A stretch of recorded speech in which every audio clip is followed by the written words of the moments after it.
देश के प्रधानमंत्री एक झूठी प्रोपेगेंडा फिल्म इस्तेमाल कर रहे हैं प्रचार करने के लिए। ये केरला स्टोरी की इन दिनों काफी चर्चा है। फिल्म को दर्शकों से तो प्यार मिल रहा है, 150 करोड़ लगभग कमा चुकी है फिल्म। जब 3 लड़कियां थी वो 38,000 कैसे हो गया? केरला से अब आपको कर्नाटक ले चलता हूँ। ईवीएम से अब नाराजगी तो खत्म हो गई है कांग्रेस की? ऐसा कुछ नहीं है। हम अभी भी है? जब भी कुछ डिस्क्रिपेंसी होंगे तो हमको कोई भी है तो जांच करना पड़ेगा ना। पर कोई कहे कि कर्नाटक ईवीएम की वजह से ईवीएम मैनेज कर लिया कांग्रेस ने, तो ये अच्छी बात थोड़ी लगी। जो भी बोले उसको जाके बोलो, केस लगा दीजिए। कैसे आदमी है राहुल जी? वैसे चिल आदमी है, बहुत अच्छा है, सीरियस है बहुत ज्यादा। नहीं वो कभी जोकिंग करते हैं, सब कुछ करते हैं, बहुत अच्छा है। जो भारत जोड़ो के सामने हम उसको करीब में देखा है सब लोग, जो नॉर्मली हम देख सकते हैं। मीडिया से तो बात ही नहीं कर रहे थे राहुल। नहीं राहुल जी सब लोग कितने प्रेस कॉन्फ्रेंसेस किए। जब हमारी पार्टी के हार होते हैं तो राहुल गांधी, ये क्या है? तो मीडिया से कांग्रेस नाराज है वैसे? नहीं मीडिया से मैं नहीं बोलूंगी नाराज है, मैं बोल दूंगी मीडिया को एक फोर्थ एस्टेट है। आप बस उनके ऊपर सकारात्मक रिपोर्टिंग, हमारे ऊपर नकारात्मक रिपोर्टिंग। कई लोग ऐसे भी हैं जो आपके ऊपर सकारात्मक करते होंगे, उनके ऊपर नकारात्मक बहुत कम है। बीजेपी आपको कैसी पार्टी लगती है? कुछ सीखने के लिए है बीजेपी से? मतलब 9 साल हो गए हैं मोदी जी को लगातार। एक ही चीज मुझे है कि उनके अंदर जो आग, जीतने की आग, वो चाहिए। पर लोगों का ट्रस्ट भी तो है उनके ऊपर, ये तो आप मानोगे। मतलब लोग ट्रस्ट तो भर के कर रहे हैं।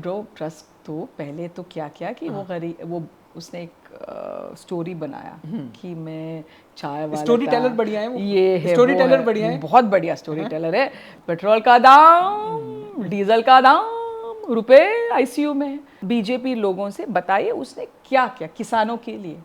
किसान तो रो रहे हैं, सब लोग रो रहे हैं। 2024 के लिए कांग्रेस का हवाई जहाज तैयार है? क्योंकि कई लोगों का ये कहना है कि आपके पास पायलट ही मैनेज नहीं हो रहा। अच्छा, इनफाइटिंग नहीं है ये। अच्छा, इसका नाम है लोकतंत्र। राहुल गांधी जी क्या कांग्रेस में सबसे ऊपर है? हम तो बोलते हैं हमारी राहुल गांधी हमारा पीएम कैंडिडेट है, we have no problem. Rahul ji तैयार है उस जिम्मेदारी के लिए अगर ऐसा जरूरी? नहीं, मैं उसके ऊपर नहीं टिप्पणी करूंगी। नमस्कार, मेरा नाम है नालायक पत्रकार। टीवी डिबेट्स में अपनी लॉजिकल बातों से बढ़ाती हैं अपनी पार्टी का कद। मेरे साथ हैं very popular Congress spokesperson Shama Mohammed. Shama ji, welcome to Uncut. नमस्ते। कैसे हैं आप? मैं ठीक हूँ। आपको पहले तो मैं जब आ गई थी यहाँ मैं ऐसी थी, लेकिन आपके चेहरा देख के तो मैं भी थोड़ा उठ गई हूँ और मेरा भी एनर्जी आ गया है। देखिए, थोड़ा सा मतलब फन चिट चैट करेंगे। लोग कहते हैं कि पॉलिटिशियंस बड़े सीरियस होते हैं, सीरियस भी बातें करेंगे, पर मुझे ऐसा लगता है कि एक और चीज है जो पॉलिटिशियंस मीडिया के बारे में सोचती है। पॉलिटिशियंस को लगता है कि मीडिया ना बड़ी कंट्रोवर्सी क्रिएट करती है। और तो मैं चाहता हूं कि इस इंटरव्यू को मैं सबसे लीस्ट कंट्रोवर्शियल टॉपिक से शुरू करूं, केरला स्टोरी। आप केरला से हैं क्योंकि तो मैं पूछना चाहता हूं कि कांग्रेस का केरला स्टोरी पर क्या टेक है? केरला स्टोरी पे कांग्रेस पे ये कहना कि वो बहुत गलत है, क्योंकि ये कम्युनल राजनीति है बेसिकली।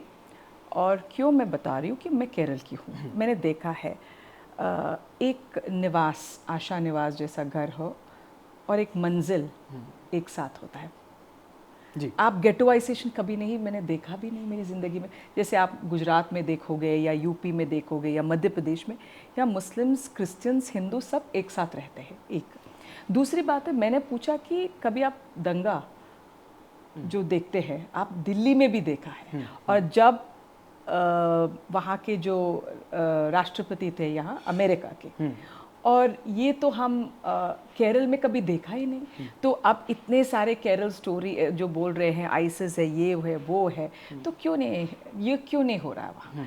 और जब 3 लड़कियाँ थी वो 38,000 कैसे हो गया? तो ये एक प्रोपेगेंडा है। जैसे आपने कश्मीर फाइल्स देखा है, ये एक प्रोपेगेंडा है कि इस पार्टी का प्रोपेगेंडा क्या है कि मुसलमान को और हिंदू को आपस में लड़ने के बाद वो जीत जाएगी। लेकिन वो कहाँ से गलत, वो इट्स बीन प्रूवन रॉन्ग कहाँ? हमने देखा है कर्नाटक में। बहुत कोशिश किया। सोचिए, देश के प्रधानमंत्री एक झूठी प्रोपेगेंडा फिल्म इस्तेमाल कर रहे हैं प्रचार करने के लिए कर्नाटक में। सोचिए आप। और उसके ऊपर वो हार गए वहाँ। और केरल के लोग हर बार अपमान करते हैं। पहले तो सोमालिया कहा, हमारे जो प्रधानमंत्री केरला सोमालिया है, फिर जो गृह मंत्री है उन्होंने कहा कि वायनाड पाकिस्तान है। और जब हमारे समय में जो ये फ्लड्स हुए थे तो हमको बाहर से वो अबू धाबी का जो शेख है वो पैसे भेज रहे थे दुबई के, 700 करोड़ से बोला नहीं ले सकते, लेकिन प्रधानमंत्री का जो पीएम केयर्स ले सकते हैं। तो उन्होंने केरला के जब समय कठिन समय था हमको नहीं मिला वो पैसा और हमको चाहिए था, मना किया।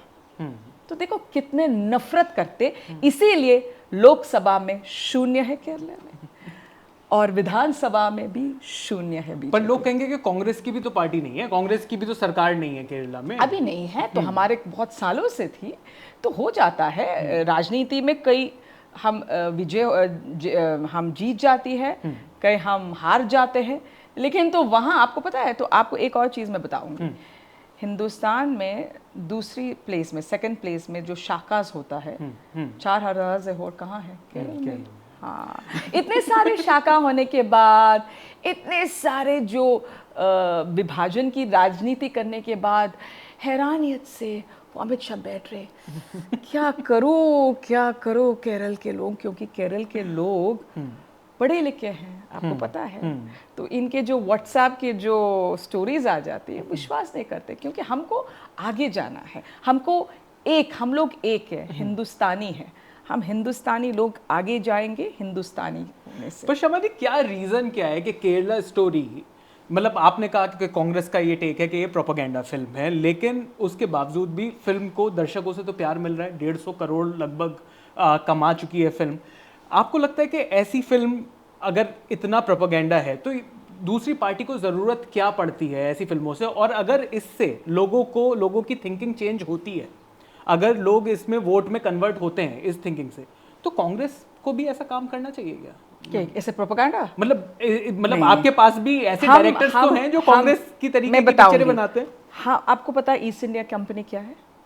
ईस्ट इंडिया कंपनी आके हमारे जो लोगों को विभाजन किया था, है ना, वो था उनका टेक्निक। वो कैसे ब्रिटिश जो यहाँ आके जो रूल किया था वो ऐसे था, वही कर रहे हैं भाजपा सरकार। हम कभी नहीं करेंगे, हम हारेंगे, चुनाव हारेंगे, लेकिन कभी हमारे लोगों को विभाजन नहीं करेंगे।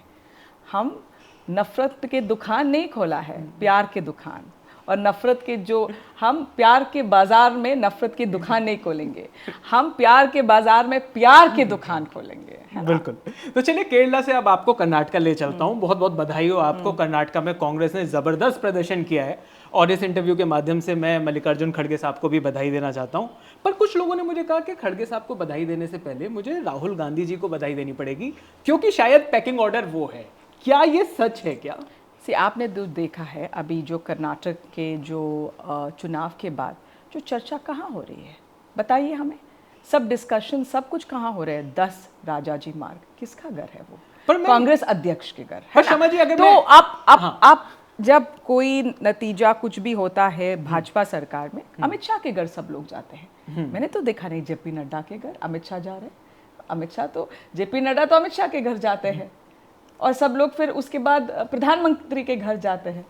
तो आप बताइए, मैं ही दे रही हूँ एक उदाहरण, तो आप कैसे बोल सकते हो? मैं तो हर दिन देख रही हूँ कि हमारे जो नेता राहुल गांधी जी 10 राजाजी मार्ग में है, पर सोनिया जी भी जाती है वहाँ। पर जो कर्नाटक में जो इनफाइटिंग चल रही है वहाँ पर कम से कम राहुल गांधी जी से मिलने का समय मांगा जा रहा है,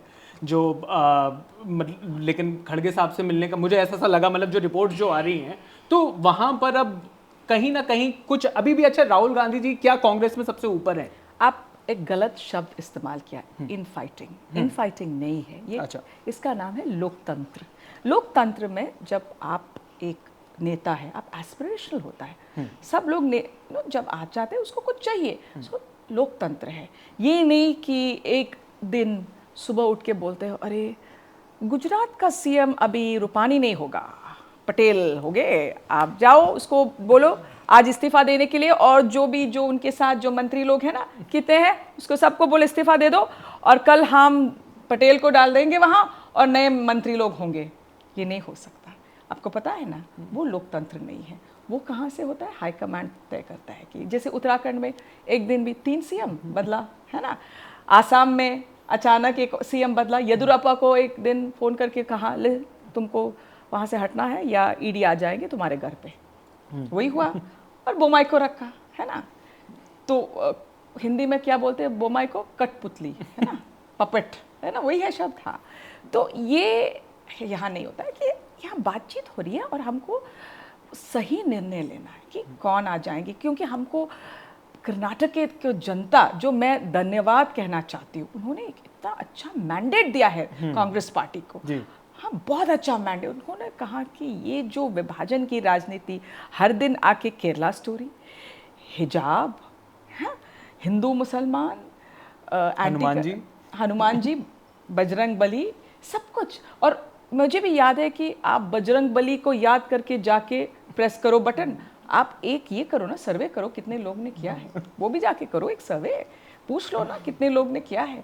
तो ये राजनीति नहीं चाहिए। लोगों को क्या चाहिए, वो 5 गारंटीज हमने जो दिया था, और लोगों को विकास चाहिए, महंगाई कम करनी है, बेरोजगारी तो ख़त्म करनी है, तो ये सब चाहिए लोगों को, रोजगार चाहिए ना जी। तो ये तो हर दिन आके बोलते हैं केरला स्टोरी, वो केरला देखो वहाँ आतंकवादी है, फिर पीएफआई के बारे में बात करते हो, फिर कांग्रेस पार्टी क्या मुझे कितने 90 बार गालियाँ दे चुके हैं कांग्रेस पार्टी, वही होता है रोता है। वो तो पहले तो ये एक्टिंग तो लोग देखते थे, मेरे ये था, मैं तो ये था, पर स्किल्स तो हैं वो, आप स्किल्स को तो मानते हो। वो तो एक्टिंग स्किल्स बहुत अच्छा है, वो तो मैं मानती हूँ। मैंने अच्छा। पहले दिन भी कहा है कि बहुत अच्छा है स्किल, बहुत अच्छा एक्टर। और कभी पोजिंग देखा ऐसे,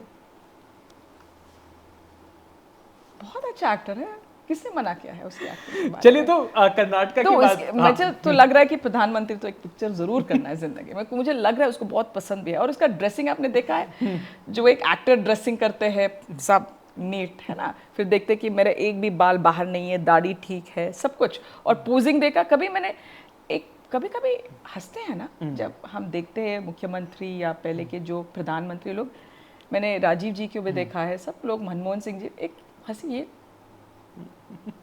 मैं तो यहाँ हूँ, अब सब नीचे। चलिए, तो मतलब कर्नाटक के इलेक्शन के बाद कांग्रेस मैं आपके साथ कंपीट कर रही हूँ ना। तो कर्नाटक के इलेक्शन के बाद कांग्रेस में एक एनर्जी तो आई है जो हमें इस इंटरव्यू में फुल दिखाई दे रही है। पर क्या 2024 के लिए कांग्रेस का हवाई जहाज तैयार है? क्योंकि कई लोगों का ये कहना है कि आपके पास पायलट ही मैनेज नहीं हो रहा। अच्छा, तो ये कई लोगों को मुझे ये कहना है कि जब हम इतने अच्छे बहुमत से जीत गए तो पहले दिन ही शुरू किया, अरे लड़ाई हो रही है, ये हो रहा है। अरे हमको समय दो 3 दिन हो गया। अभी आपको पता है 2017 में इतने सारे लोग था वहाँ, वो मनोज सिन्हा भी थे यूपी का, और 2 और लोग थे उस समय, 3 और उस समय मैंने ऐसा जो सिनेमा देख रही हूँ अभी, जो पत्रकार यहाँ भाग रहा है वहाँ, वो तो नहीं देखा है। और ये भी सुना है कि योगी आदित्यनाथ ने ब्लैकमेल किया कि मुझे मुख्यमंत्री नहीं बनाएंगे तो मैं दूसरा यूपी से एक और सेपरेट स्टेट बनाएंगे। तो ये सब हमने सुना, तो आप लोग रिपोर्टिंग ही नहीं किया। ये 3 दिन का, वो तो 1 हफ्ता था मुझे लगा, याद है। और जो महाराष्ट्र का जो, जब देवेंद्र फडणवीस और एकनाथ शिंदे आ गए तो 2 ही लोग थे 1 महीने के लिए, है ना, 5 हफ्ते के लिए 2 ही लोग थे। तो हाँ, केशव प्रसाद मौर्य था वो दूसरा, मनोज सिन्हा, केशव प्रसाद मौर्य। तो केशव प्रसाद मौर्य बहुत तैयारी से इंतजार कर रहा था, मैं हूँ मुख्यमंत्री, मैं हूँ, क्योंकि तो श्योर था ऑलमोस्ट। और मनोज सिन्हा, है ना, अचानक ये आ गया। और फिर उसके बाद जो युवा से नहीं, कुछ उनका कुछ सेना था ना, और उसने भी मर्डर केस में भी थे, तो बहुत सारे, एक मशहूर एंकर है इंडिया टुडे में, वो बोला चाणक्य नीति है ये, चाणक्य नीति। अरे बाप रे, आई मीन उस समय आपको देखना था कि कितना आईपीसी उसके ऊपर थे योगी आदित्यनाथ। किसी ने वो उसके ऊपर वो बातचीत नहीं हुई कि इसके ऊपर आप एक क्रिमिनल को दे रहे हो, क्रिमिनल को आप मुख्यमंत्री बना रहे हो।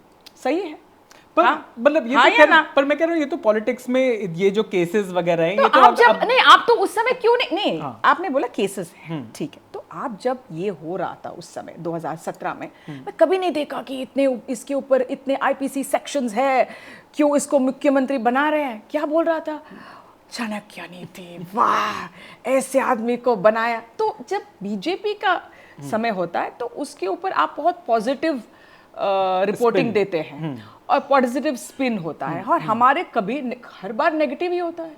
आप पॉजिटिव क्यों नहीं देखते हो कि इतने अच्छे, जब प्रधानमंत्री ने प्रचार किया है, बोमाई ने नहीं, येदुरप्पा ने नहीं, प्रधानमंत्री ने प्रचार किया। आप एक स्टोरी करो, प्रधानमंत्री प्रचार करके गुफ अप हो गया। नहीं, हमने तो करी है हार गए हैं। प्रधानमंत्री को बोलो जिम्मेदारी लेने के लिए। मैं तो टीवी देख रही थी उस दिन, तो मैं बहुत चर्चा किया, पहले देख रहे थे नरेंद्र मोदी, अचानक जेपी नड्डा का फोटो, और जब हमारी पार्टी के हार होते हैं तो राहुल गांधी, राहुल गांधी, राहुल गांधी। ये क्या है? तो मीडिया से कांग्रेस नाराज है वैसे? नहीं, मीडिया से मैं नहीं बोलूंगी नाराज है, मैं बोल दूंगी मीडिया को एक फोर्थ एस्टेट है। आपने देखा जब ट्रम्प के समय यूएस में मीडिया वाज नॉट प्लायबल, उसको नहीं खरीद सकते थे आप।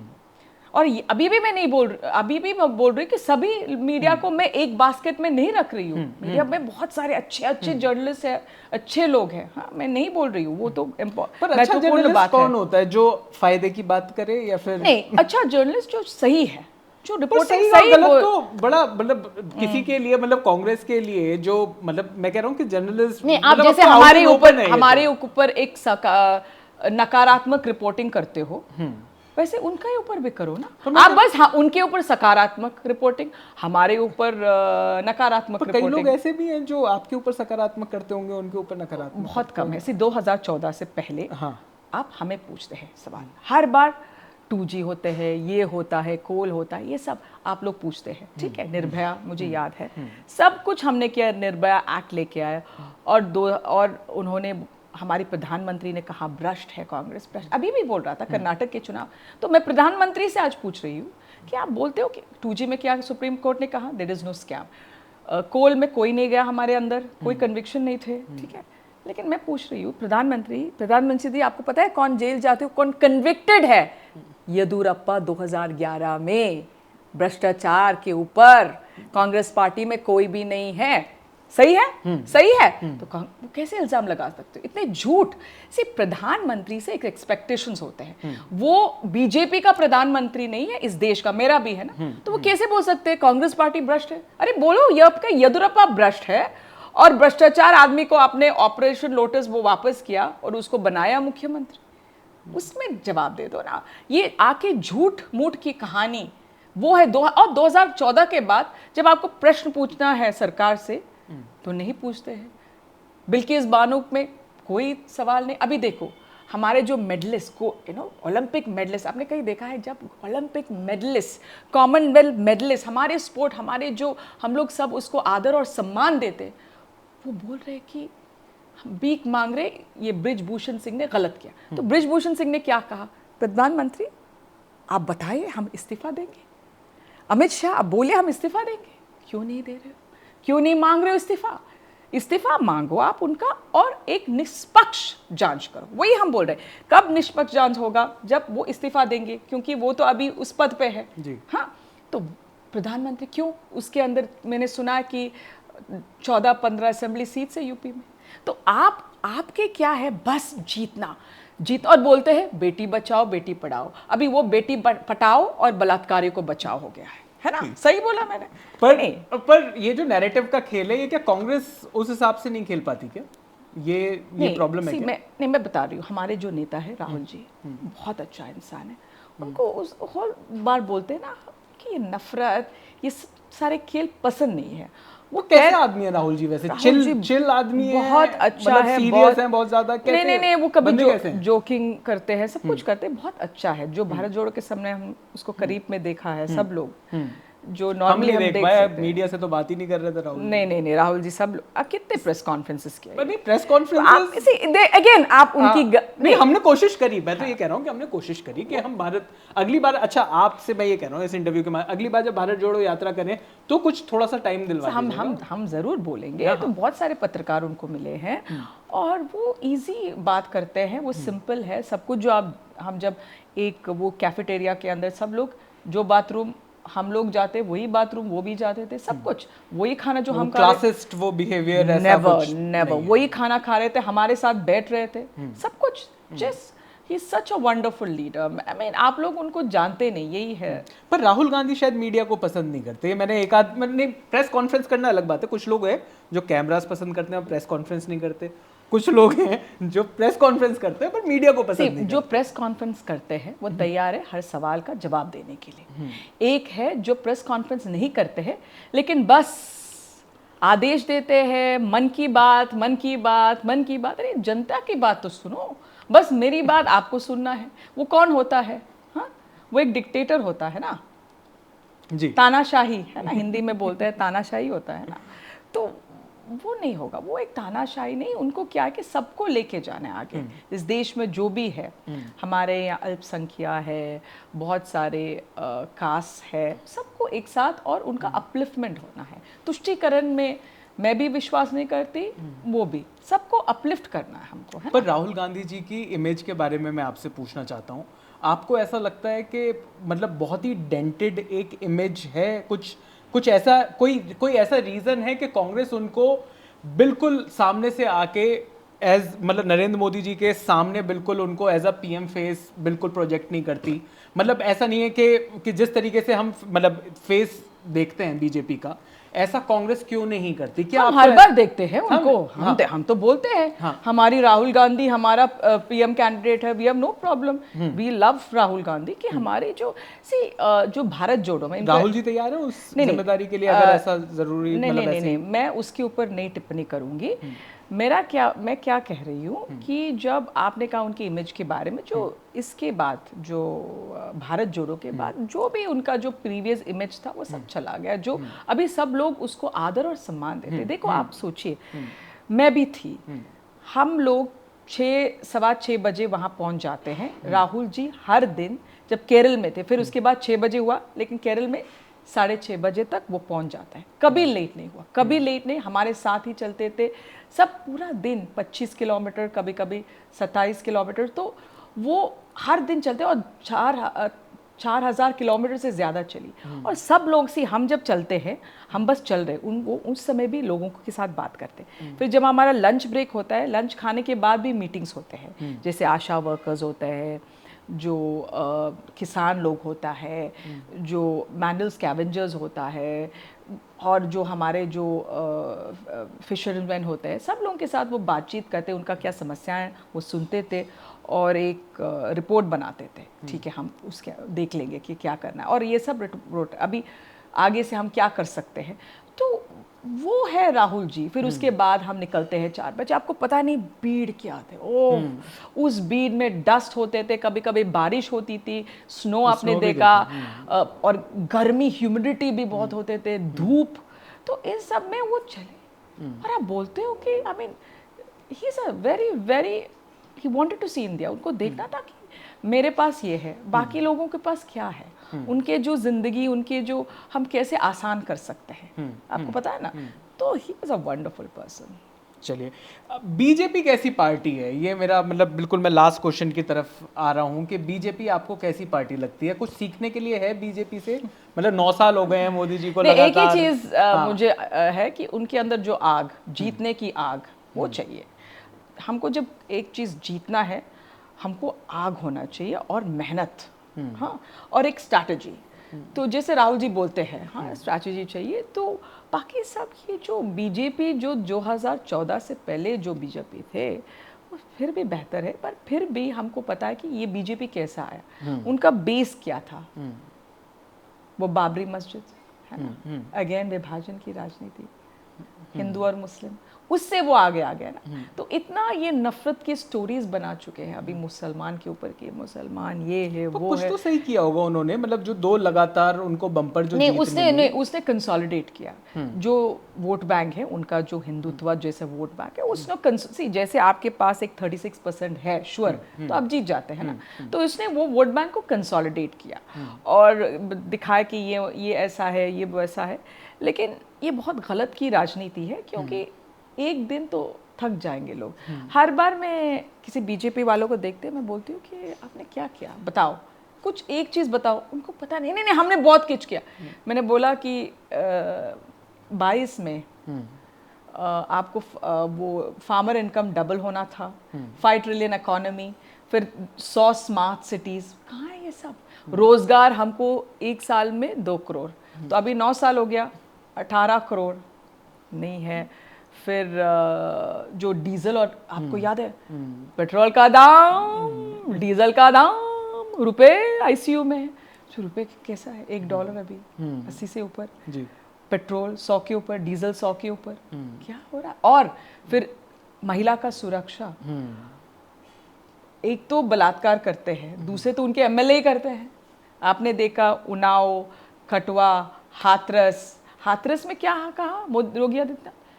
यह अंतर्राष्ट्रीय षड्यंत्र है, अंतर्राष्ट्रीय षड्यंत्र। सीबीआई ने प्रूव किया कि कोई अंतर्राष्ट्रीय षड्यंत्र नहीं है, वहां से हुआ है बलात्कार। तो ये सब चीजें जो उन्होंने वादा किया था, एक जो उन्होंने कहा वो पूरा किया है, वो मैं पूछ रही हूँ बीजेपी लोगों से। बताइए उसने क्या किया किसानों के लिए? किसान तो रो रहे हैं, सब लोग रो रहे हैं, जो इंडस्ट्रियलिस्ट भी वो भी रो रहे हैं। अभी आज हमने देखा कि जो अब जब बाहर जाते हो आपका क्रेडिट कार्ड यूज करोगे तो एक टैक्स उसके ऊपर भी, तो कितना भी आप उनके आपने, मैंने एक चीज, इसका नाम, इस सरकार का नाम है रेवेन्यू सरकार, क्योंकि रेवेन्यू है रेवेन्यू। पर उनका कहना है कि कांग्रेस ने इतना रेवेन्यू में पीछे पहुंचा दिया था कि उनको ये सब करना पड़ रहा है, ये भी एक नैरेटिव है। उसको सब कांग्रेस के ऊपर डालो। कैसे? हमने क्या किया? हमने तो आपका जो पेट्रोल और डीजल का दाम तो कम थे, और ये लेडी जो निर्मला सीतारामन बोलते हैं इन्फ्लेशन के बारे में, हाँ इन्फ्लेशन भी था, लेकिन हमारे समय रोजगार थे। तो जब एक फैमिली में 5 लोग होंगे, अभी एक आदमी उसमें काम करते, हमारे समय 3 काम करते थे। तो इन्फ्लेशन के साथ जब रोजगार है तो यू कैन मैनेज। अभी बेरोजगार है, इन्फ्लेशन है, सब कुछ है। अब आई एम आस्किंग यू कि 10,000 एक घर पे मिलते, तो गैस का जो दाम 424 था उस समय, अभी 1,100। अब सुन, बिल्कुल। पेट्रोल उस समय 70, हाँ 70, अभी 100 के ऊपर। डीजल तो 55 था, अभी 100 के ऊपर। तो 100 या 100 के ऊपर भी हो सकता है। तो आप मुझे बता दीजिए, एडिबल ऑयल जो खाने वाले, वो तो 100 था, अभी 200 है। तो दाल सब, और जीएसटी जो वो 5% जीएसटी डाला हुआ है पैकेज फूड के ऊपर, जो 25 किलो से कम है। आप सोचिए कौन लेते हैं 25 किलो के कम? जो गरीब और मिडिल क्लास। 25 किलो के ज़्यादा जीएसटी नहीं है, जो रिच लोग हैं, तो अमीर लोग हैं। तो आप सोचो ना, दूध के ऊपर जीएसटी, दही के ऊपर, जो बेसिक चीज़ें होते हैं जो लोगों को खाना है, तो उनको कोई सोच नहीं है। हवा ऐसे जाते हैं ना, ओ आफ्टर आज इस यहाँ में हम लोग होंगे 2 दिन हिंदुस्तान, फिर ऑस्ट्रेलिया, फिर अमेरिका, फिर वापस आ जाते। कोई एको चैम्बर में बैठ रहे हैं ना, उनको पता नहीं कि गरीब के प्रॉब्लम्स क्या है, समस्याएं क्या है।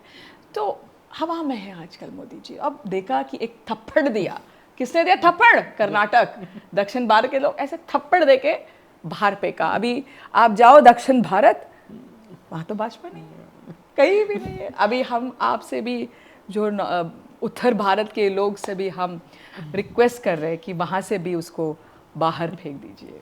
तो शर्मा जी, ग्राउंड तो तैयार है 2024 के लिए कांग्रेस के पास। तो एक चीज मैं पूछ सकता हूँ कि ईवीएम से अब नाराजगी तो खत्म हो गई है कांग्रेस की? ऐसा कुछ नहीं है। हम अभी भी है? जब भी कुछ विषय होंगे तो हमको सीधी तरह जाना है। जो भी है, जो सही एक चुनाव, वो बीजेपी होगा या कांग्रेस, बट द चुनाव has to be won in the right manner. पर जो भी अब तो ईवीएम वाला तो टॉपिक खत्म कर देना चाहिए ना। मतलब हम लोग नहीं बोल रहे कि जब भी कुछ डिस्क्रिपेंसी होंगे तो हमको कोई भी है तो जांच करना पड़ेगा ना। डिस्क्रिपेंसी, जब कुछ भी प्रॉब्लम्स है, समस्याएं होंगी, किसी ने बताया कि हमने यहाँ है ईवीएम्स, और पर कोई कहे कि कर्नाटक ईवीएम की वजह से ईवीएम मैनेज कर लिया कांग्रेस ने, तो ये अच्छी बात थोड़ी लगी। जो भी बोले उसको जाके बोलो, केस लगा दीजिए। अब जैसे हम भी कुछ भी पूछते हैं पहले, ये है वो है, तो बीजेपी के लोग बोलते हैं आप जाओ कोर्ट। तो मैंने बोला आप फिर सरकार से इस्तीफा दे दो, चीफ जस्टिस को बना दीजिए प्रधानमंत्री, है ना। आप सब चीज में जो भी है, रफेल है, कुछ भी है, आप कोर्ट जाओ। वो 3 काला कानून में भी आप कोर्ट जाओ। अरे ऑर्डिनेंस पास किया, कोर्ट जाओ। जो भी के पास तो वैसे ही केसेस की कमी नहीं है, तो सबको पता है। तो आप फिर इस्तीफा दे दो ना। आपका आवश्यकता क्या है? और आपने एक बड़ा अभी संसद बनाया है, और घर है उसका, नया घर जी, सब कुछ। और ये पीएम केयर भी, पीएम केयर है, हमको उसके ऊपर जान चाहिए, इलेक्टोरल बॉन्ड्स है। पर लोगों का ट्रस्ट भी तो है उनके ऊपर, ये तो आप मानोगे, मतलब लोग ट्रस्ट तो भर भर के कर रहे हैं। ब्रो ट्रस्ट तो पहले तो क्या किया कि वो उसने एक स्टोरी बनाया कि मैं चाय वाला स्टोरी टेलर बढ़िया है वो, ये है स्टोरी वो टेलर है, बढ़िया है, बहुत बढ़िया स्टोरी टेलर है। फिर रोते हैं जब चाहिए, सब कुछ करते हैं। तो एक बार मैंने देखा वो रो रहा था, कुछ मुझे याद नहीं क्या था, कुछ ऐसे कुछ बोल के, फिर अडवाणी जी बैठ रहा था, वो देखा ऐसा है उसका चेहरा। तो मैं क्या बोलती कि जो अडवाणी जी की वजह से वो है, उसने वो टॉयलेट पेपर जैसा फेंक दिया। टॉयलेट पेपर कैसे होता है, हम डिस्पोज करते हैं, यूज एंड डिस्पोज, वही किया ना, यूज एंड डिस्पोज हो गया सबका।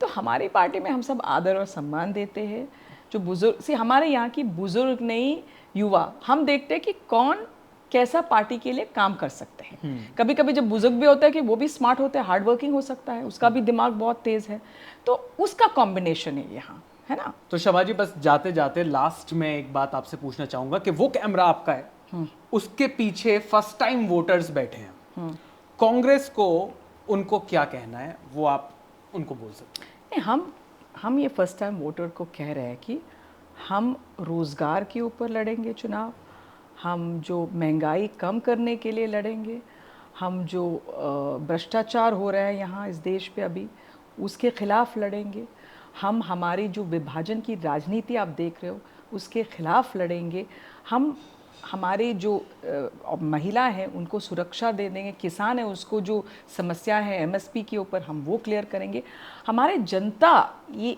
जनता के जो विषय है उसके ऊपर हम लड़ेंगे। ये नहीं कि केरला स्टोरी, कश्मीर फाइल्स, उनके ऊपर नहीं करेंगे हम राजनीति, और हिंदू मुसलमान के ऊपर हम नहीं करेंगे। हम सब एक है, और इस हमारे जो संविधान में एक सेक्युलर स्टेट लिखा हुआ है, क्योंकि हर बार तो हमको वो आगे लेके जाना है, हमको जब हमको विकास करना है इस देश में, जैसे चाइना आप देख रहे हो, क्योंकि उनको इंटरनल स्ट्राइफ नहीं था, ठीक है। जब इंटरनल विषय है अभी कि कोई भी निवेश करने के लिए आएंगे यहाँ, वो देखेंगे कि अरे हमारे फैक्ट्री में तो जलाएंगे, कुछ समस्या होंगे तो वो बजरंग दल आएंगे, है ना, राम सेना आएंगे, कोई भी आ जाते बोलते हैं कि बंद करो। वही देख रहे हो आप गुजरात में, जो टाटा का कोई ऐड आया था, हिंदू मुसलमान एक साथ, तो बोला सब जो टाटा का जो ज्वेलरी तनिष्क को बोला बंद करने के लिए। तो एक निवेश करने वाले ये देख रहे हैं कि चाइना में तो सरकार तो मना करेंगे सब, ये तो ऐसा हो रहा है। तो हमको चाहिए निवेश, जब निवेश होता है प्राइवेट इन्वेस्टमेंट, जॉब रोजगार होंगे, हमको चाहिए इंफ्रास्ट्रक्चर डेवलपमेंट, हेल्थ केयर, जो ये जो हमारी जो शिक्षित होना चाहिए हमारे लोग, तो ये सब महत्वपूर्ण है मेरे हिसाब से। और वो जो आप किसके साथ शादी कर रहे हो, आप क्या कर रहे हो, खाना खा रहे हो, क्या पहन रहे हो, हमको बिल्कुल इंटरेस्ट नहीं। पहले भी था ऐसे कांग्रेस, अभी 2014 के बाद क्या कर रहे हो, किसके साथ आपका क्या, किसके साथ प्यार कर रहे हो। हाँ हाँ, एक हिंदू और मुसलमान लड़का लड़की एक साथ बैठ नहीं सकते। उसको जब शादी भी हुआ, शादी आपके माँ बाप है, शादी के समय रजिस्ट्रेशन हो रहा है तो बोलते हैं नहीं नहीं नहीं ये नहीं हो सकता, बाहर के लोग आके, ये क्या है ना। तो आपको क्या चाहिए, आपको चाहिए मुझे यहाँ जाना है, मैं मेरी मर्जी से जाऊँगा, मुझे ये खाना है, मुझे ये धर्म प्रैक्टिस करना है, आपकी मर्जी होती है। ये सब चीज़ हमने देखे। हमको वो क्या चाहिए कि हम कैसे विकास करेंगे, जो शब्द उन्होंने यूज किया विकास, वो आज तक हमने देखा नहीं हिंदुस्तान में। कांग्रेस दिखाएगी 2024। तो आपने बुलेट ट्रेन देखा है, आपने देखा है, हाँ या ना बताओ। नहीं, अभी तक तो नहीं देगी। हाँ, फोटोज में देखिए, फोटोज में देखिए। किसी ने कुछ बताया था ये क्या टोक्यो बनाएंगे, कुछ बनाएंगे ना हम। तो आप सोचिए कितने सारे वादे किया है उन्होंने, और उसमें क्या क्या आ गया, मेक इन इंडिया है, startup India, stand up India, बहुत सारे। क्या हुआ मेक इन इंडिया, हम क्यों डिफेंस इक्विपमेंट्स बना नहीं रहे हैं, जब इजराइल बना सकते हो तो अभी तो हमको बनाना है। एक मेक इन इंडिया था रफेल, वो तो उसने खत्म किया, है ना, वो मेक इन फ्रांस हो गया। फिर मेक इन इंडिया था रफेल, वो तो मेक इन फ्रांस हो गया। तो देख लीजिए कि ये आके इतने हवा फैल जाते हैं। बोल बच्चन, वो ये सही शब्द, बोल बच्चन, बोल बोल। तो हम लोग में ऐसे बैठ जाते, अच्छा बोल बच्चन शुरू किया है, उनके जब स्पीचेस आता है ना, तो बोल बच्चन को आप बोल दीजिए कर्नाटका के बाद, ये जो विभाजन की राजनीति, बोल बच्चन मुंह बंद करो और आके बोलो मेरे वजह से कर्नाटक में हार हो गए, वही है। तो चलिए 2024 में अगली बार किसकी सरकार, ये तो देखिए 2024 में ही पता चलेगा, पर कांग्रेस का पर्सपेक्टिव जानकर मजा आया। Thank you Shama ji for your time, और मैं क्षमा चाहूंगा आपसे अगर नालायकी में कोई सवाल इधर उधर नहीं, आपका सवाल बहुत अच्छा है, मुझे भी ये सब पसंद है, क्योंकि हर दिन हर वक्त हम लोग जब टीवी में जाते चिल्लाते हैं, क्योंकि हमारा वॉइस तो म्यूट करते हैं, और वहाँ तो भाजपा का प्रवक्ता होती है या होता है, और वो भाजपा का स्पोक्स एंकर होता है, हाँ? और एक एनालिस्ट बोलता है मैं एनालिस्ट हूँ, वो भी तो भाजपा का एनालिस्ट होता है, तो हम तीनों के साथ हमको लड़ना पड़ता है ना। तो आज हमको अच्छा लगा कि एक स्वीट नाइस, और मुझे सेंस ऑफ ह्यूमर बहुत पसंद है। Thank you. तो बहुत बहुत आपका धन्यवाद हमें इंटरव्यू करने के लिए। Thank you so much, thank you so much Shama ji.